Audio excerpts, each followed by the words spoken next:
최순실의 이 사건은 그냥 몇 년 전의 사건이 아니고요. 해방 때서부터 시작이 된 거예요. 해방 때부터 이승만 때서부터 연결된 연결고리를 쫙 요번에 풀고 나니까 제가 뭘 해야 될지를 정확하게 알겠고, 제가 딸내미를 붙들어 놓고 어저께 1시간 반 정도를 그 얘기를 했어요. 역사관을 다시 한번 좀 생각하게끔. 방향성이 중요하다라는 겁니다. 선택이 중요하다는 거예요. 어떤 방향으로 어떻게 가느냐가 중요하지 무엇을 하느냐가 중요한 게 아니었어요. 그런데 우리는 마치 무엇을 하느냐에 너무 포커스 맞춰져 있던 거야. 무엇을 선택하느냐가 더 중요하다는 겁니다. 그러려면 왜 많은 사람들이 부자로 가려고 하고 가난하고 가기 싫어하는데 왜 1%만이 부자가 되고 99%는 가난하게 살게 되는, 그거를 99%에 있는 사람들이 고민하지 않더라는 겁니다. 결론은 고민을 안 해요. 그리고 어떻게? 주어진 환경 내에서 최선을 다하는 거예요. 주어진 환경 내에서 최선을 다하는데 그건 그 길이 아니다라는 얘기입니다. 그래서 아름다운 세상을 위해서라는 것이 이제 계속 금년 화두의 이제 주제인데, 결국은 내가 누군가한테 아름다운 세상을 만들기 위해서는 아주 단순한 11살짜리 꼬마가 꿈을 꿨습니다. 뭔가 도움을 받으면 도움을 3명한테 주자. 도움 리레이를 하다 보면 어떻게? 세상은 조금 더 밝아지지 않을까. 11살짜리가 꿈꿨어요. 그렇지만 이 아무리 좋은 아이디어가 이루어질까요? 안 이루어질까요? 안 이루어져요. 왜? 세상은 어처구니 없는 그런 세상이기 때문에요. 아무리 아까도 좋은 아이디어들이 있는데 그걸 받아들이지 않아요. 왜? 기득권들이 그거를 안 받아들입니다. 왜 안 받아들여요? 자기께 뺏길 거니까요. 그러니까 점점 그것이 강화됐어요. 그래서 점점 어처구니 없는 세상이 됐는데, 어처구니의 뜻을 갖다가 조사를 해봤더니 2가지로 나오더라고요. 하나는 맷돌의 손잡이가 어처구니고요. 여기 처마 위에 올라가 있는 것, 요것들이 어처구니예요. 얘 앞에 있는 게 삼정법사고요. 요게 이제 손오공이에요. 여기 뒤에가 이제 이름을 내가 잠깐 까먹었는데 얘가 제 저팔계예요. 저팔계. 얘네들은 뭔가 손해를 입히는 그 나쁜 귀신을 잡으라고 옥황상제가 명령을 내렸어요. 근데 잡았다가 놓쳤어. 그래가지고 벌로 너는 항상 어떻게 궁궐 밖에서 그 손이라는 그 악마를 들어오게 되면 잡아라 라고 해가지고 평생 저기서 이렇게 집을 지키고 있어요. 근데 집을 잘 졌는데 집들이하러 딱 왔어. 근데 처마에 봤더니 어처구니들이 없어. 그래서 그때 한 말이 뭐냐? 어처구니가 없네? 기껏 집 잘 지어도 어떻게? 제일 중요한 것이 뭐요? 어처구니더라는 거야. 왜? 집에 앞길을 막아주는 것이 집이잖아요. 근데 그걸 막아주는 것을 안 하고 집만 잘 지은다고 된다고? 아니라는 거죠. 그래서 어처구니라는 말이 나왔고요. 또 하나는 어이라는 말이 나왔죠. 네, 어이. 맷돌의 손잡이. 근데 이제 현대 들어와서 어이와 이 맷돌, 이 어처구니와 구분이 없이 그냥 같은 의미로 맷돌 돌리려 하는데 손잡이가 없어. 그럼 어떻게 돼요? 어이가 없네 이렇게 얘기하잖아요. 근데 자본주의 시스템에서 이게 너무 중요하더라는 겁니다. 제 책 좀이고요. 요번에 또 쉬면서 초안 나온 거를 쭉 정리하는데 지금 그 책 제목에 나오는 그 얘기를 지금 하는 거예요. 서두. 결국은 제가 56년을 살면서 자본주의 시스템을 봤더니 자본주의 시스템에서 바로 어처구니가 자본력을 가진 사람, 태어날 때부터 자본을 가진 사람은 항상 어이를 갖고 있어요. 그래서 어이 있는 세상을 살아. 그런데 흙수저로 태어났어. 그럼 어떻게 해요? 어처구니 없는 세상을 살게 돼. 마찬가지로 지식을 쌓아야 되는데 지식도 대체 가능한 지식이 아닌, 대체 가능하지 않은 지식이 아닌 대체 가능한 지식을 가지면 어떻게 해요? 착취의 대상이 되면서 어처구니 없이 살게 돼. 응? 여러분들이 머리 정말 좋고 의사 변호사 뿐만 아니라 정말 스티브 잡스 같은 그 정도의 그런 머리를 갖고 있다면 애터미 안 하셔도 돼요. 그런데 그 정도 아니고 대체 가능한 노동력이 있다면 빨리 애터미 하셔야 돼. 마찬가지로 제일 중요한 거 여기 그리고라고 있어요. 그리고 저 2가지에다가 그리고 엔드라는 뜻이에요. 엔드. 자본과 권력이 합쳐지면 힘이 돼요. 정보력과 어떻게요? 권력이 합쳐지면 어마어마한 돈이 돼요. 요번에 어저께 발표됐죠? 최순실이가 미얀마 대사를 면접 봐서 임명을 직접 시켰다는 거 확인됐잖아요. 미얀마의 개발도상국에 내려줄 780억 보조금을 쓸 걸 결정할 수 있는 사람이 어떻게 대사죠? 그런데 그 사람은 대사 외교관 근처도 한 번도 가지 않았던 정말 아무 관계 없는 그냥 최순실이 똘마니 그걸 갖다가 임명을 하고 미얀마 대사로 임명하는 어처구니없는 나라입니다. 에? 면접을 누가 봤다고요? 대통령이 본 게 아니라 최순실이가 봤대. 정말 어이가 없어요. 그러니까 여러분들은 이게 세 가지가 없으면 계속 그런 어처구니 없는 거를 뉴스를 통해서 들을 뿐이에요. 그 결과는 어떻게 해요? 가난을 세습하는 그 구조에 빠지게 돼 있습니다. 저 역시 열심히 살았어요. 정말 열심히 공부해서요.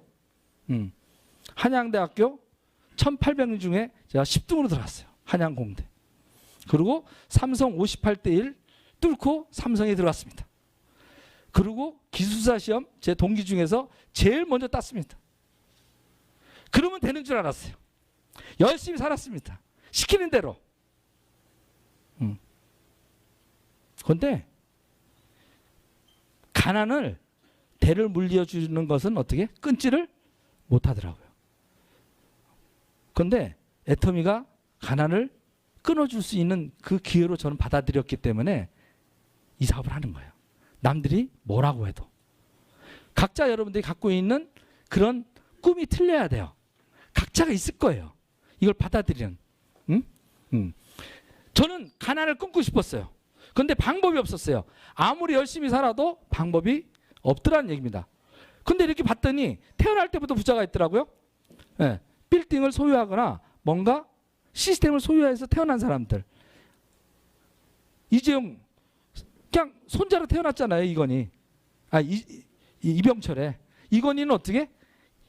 이병철의 아들로 태어났잖아요. 그냥 그 자체로 부가 세습이 되면서 가는데 나는 가난하게 태어나서 어처구니 없는 삶을 살다 보니까 내 딸들에게도 어처구니 없는 삶을 그것밖에 가르쳐 줄 게 없어. 근데 태어날 때부터 건물 하나 좀 가져서 매달 월 한 4천만 원 정도 매달 연금소득, 그러니까 인세소득이 나오면 좋아요, 안 좋아요? 그럴 때 뭐 하시겠어요? 그럴 때 뭐 하시겠냐, 이게야. 지금 상황 말고 이럴 때 이렇게 내가 딱 물려받을 때 뭐라 하시겠냐고.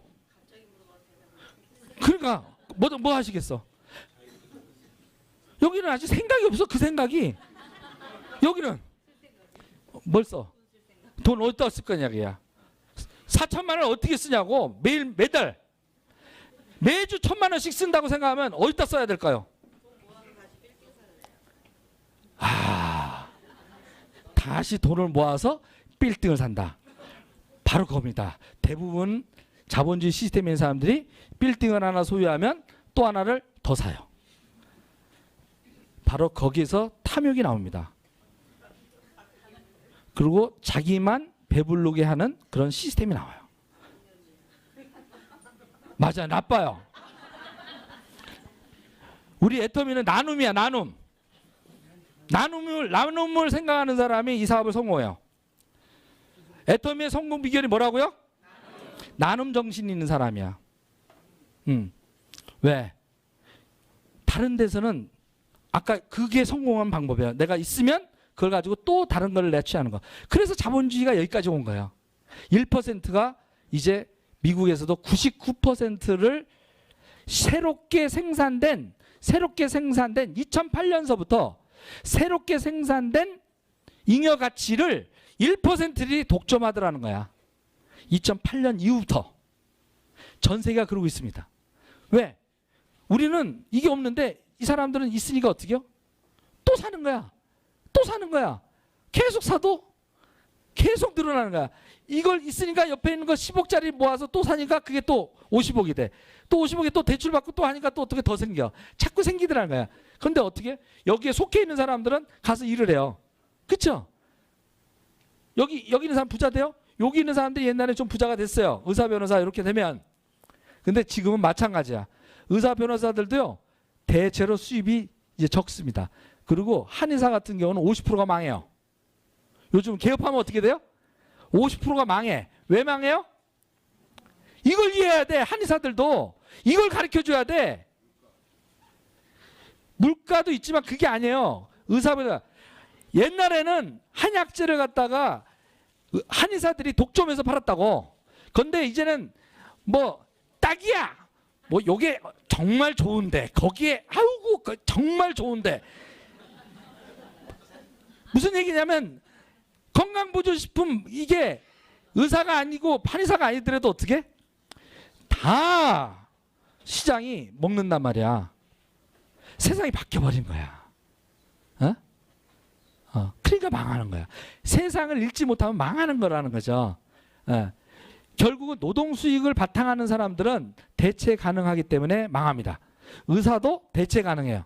이제 옛날 의사지 널린 게 의사야. 그러니까 골라가요. 환자들이 어떻게 한다고요? 골라가.